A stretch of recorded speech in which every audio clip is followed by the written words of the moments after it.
ஆரோக்கியமான ரமலானுடன் இணைந்திருக்கும் அன்பான நேயர்களே, கஞ்சி பானை, கஞ்சி நோன்புக்கு அவசியம்தானா என்ற இந்த தலைப்பை நீங்கள் ஆவலுடன் எதிர்பார்த்திருப்பீர்கள். வாருங்கள் பார்க்கலாம். உங்களுக்கு முதலிலே கஞ்சி வந்த வரலாற்றை கூற விரும்புகின்றேன். இது பற்றி எனது நண்பர் ஊடகவியலாளர் ஃபஸ்ஹான் நவாஸ் அவர்கள் ஒரு சிறந்த ஆக்கத்தை வெளியிட்டிருந்தார். அதை நான் பதிவிட்டிருந்தேன். நீங்கள் அதை பார்க்காமல் இருந்திருந்தால் மீண்டும் அதை பார்க்குமாறு கேட்டுக்கொள்கின்றேன். கஞ்சி முதலாக இந்தியாவின் கடையநல்லூரிலே வாழ்ந்த முகமது அலி என்பவரால் தான் தயாரிக்கப்பட்டது. அவர் மியான்மரிலே வியாபாரம் செய்து கொண்டிருக்கும் போது அந்த நாட்டிலே மக்கள் இவ்வாறான ஒரு உணவை பயன்படுத்துவதைக் கண்டு அதை இந்தியாவிலும் அவர் முதலிலே தொடங்கி வைத்தார். ரெசிபியை கொஞ்சம் மாற்றி அதை நோன்பு கஞ்சாக மாற்றினார். இதுதான் இந்த நோன்பு கஞ்சி வந்த வரலாறு. இந்த வரலாற்றின் பின்னால் பரவலாக இந்தியாவின் கேரளா, தமிழ்நாடு மற்றும் இலங்கை, பாகிஸ்தான் போன்ற நாடுகளுக்கும் இவை பரவத் தொடங்கினது. இப்பொழுது நாங்கள் பார்ப்போம், இந்த கஞ்சி உண்மையிலேயே நோன்பிற்கு மிகவும் தேவையான ஒரு பதார்த்தம் தானா, அல்லது இதற்கு மாற்றீடு ஏதாவது செய்ய முடியுமா என்பதை நாங்கள் ஆராய்ந்து பார்ப்போம். நீங்கள் கவலைப்படக்கூடிய ஒரு விடயத்தை நான் சொல்ல மாட்டேன். உண்மையிலேயே கஞ்சி மிகவும் நியூட்ரிஷஸான, மிகவும் போசாக்கு நிறைந்த ஒரு உணவாக காணப்படுகின்றது. கஞ்சி உங்களுக்கு மிகவும் முக்கியமானது. சிலருக்கு கஞ்சில்லாமல் நோன்பில்லை என்ற அளவிற்கு அது மிகவும் முக்கியமானதாக இருக்கின்றது.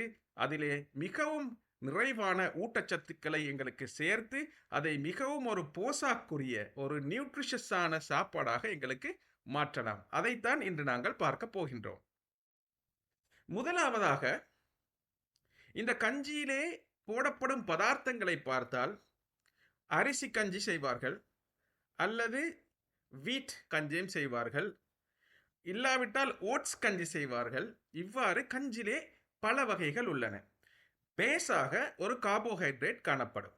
இதற்கு மேலதிகமாக தேங்காய்பால், கேரட், லீக்ஸ் போன்ற மரக்கறி வகைகள், கோழி இறைச்சி, மட்டன் போன்ற இன்னும் பதார்த்தங்கள், இவ்வாறாக இந்த கஞ்சியினுடைய ரெசிபி ஒவ்வொரு வீட்டுக்கு ஏற்ற முறையிலும் ஒவ்வொரு பள்ளிவாயல்களுக்கு ஏற்ற முறையிலுமே அது மாற்றப்படுகின்றது. இந்த கஞ்சி போசாக்கு தன்மை அதிகமாக வருவதற்காக நாங்கள் செய்ய வேண்டிய சில வழிமுறைகள் உள்ளன.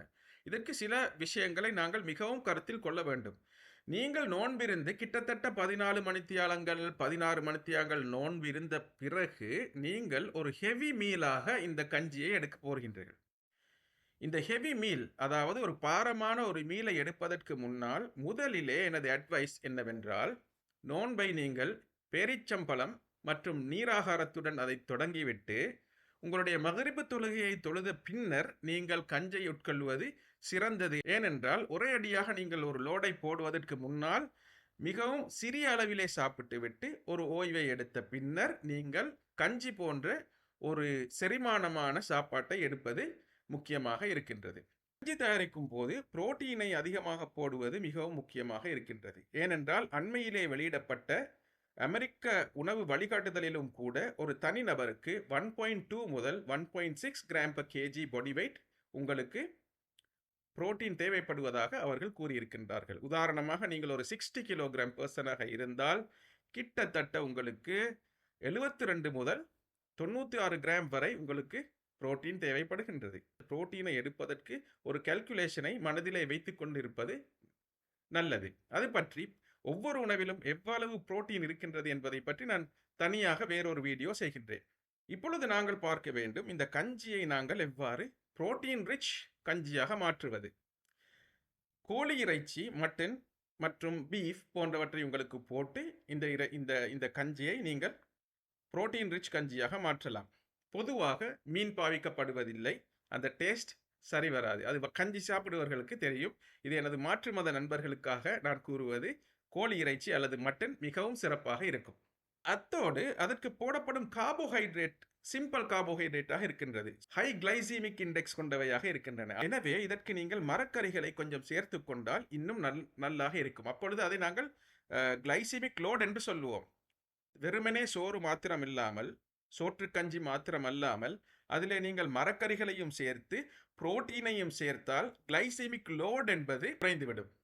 அப்பொழுது உங்களுடைய சீனி சடுதியாக உச்சத்துக்கு செல்வதும் அதனால் ஏற்படும் பாதிப்புகளையும் எங்களுக்கு தவிர்க்கலாம். விசேடமாக தலையிடி போன்றவை வருவதற்கு இது காரணமாக இருக்கும்.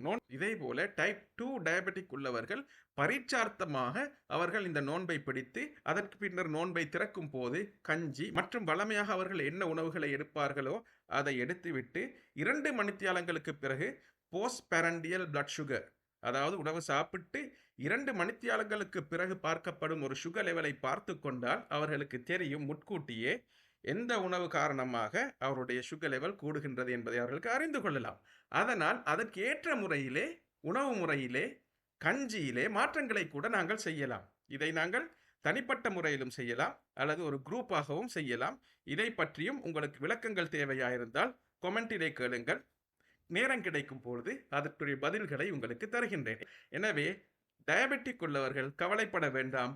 கஞ்சியை நீங்கள் தாராளமாக எடுக்கலாம். இது ஒரு கல்ச்சரல், இது ஒரு கலாச்சார சம்பந்தமான ஒரு விடயம். இதிலே நீங்கள் அவருக்கு இது தேவையில்லை இவருக்கு இது தேவையில்லை என்று நீங்கள் அதை பிரித்து பார்க்கும் போது அவருடைய உள்ளத்திலே கவலை ஏற்படுகின்றது. அந்த ஸ்ட்ரெஸ்ஸினால் கூட அவர்களுக்கு சுகர் லெவல் கூடக்கூடிய வாய்ப்பு இருக்கின்றது. எனவே யாரையும் இதிலே தடை செய்வதற்கு இல்லை. ஆனால் கவனமாக அவர்கள் முட்கூட்டியே தயாராக வேண்டும். முடியுமானால் ஒரு நோன்பை பிடித்து கஞ்சுடன் நீங்கள் நோன்பை திறந்து 2 மணித்தியாலங்களுக்கு பிறகு உங்கள் சுகரை நீங்கள் செக் பண்ணி பார்க்கலாம். இது ஒரு முறையாக இருக்கின்றது. சிறுவர்கள் விரும்பி இந்த கஞ்சை குடிப்பார்கள். அவர்களுக்கு நீங்கள் எந்த தடையுமே இதிலே போட தேவையில்லை.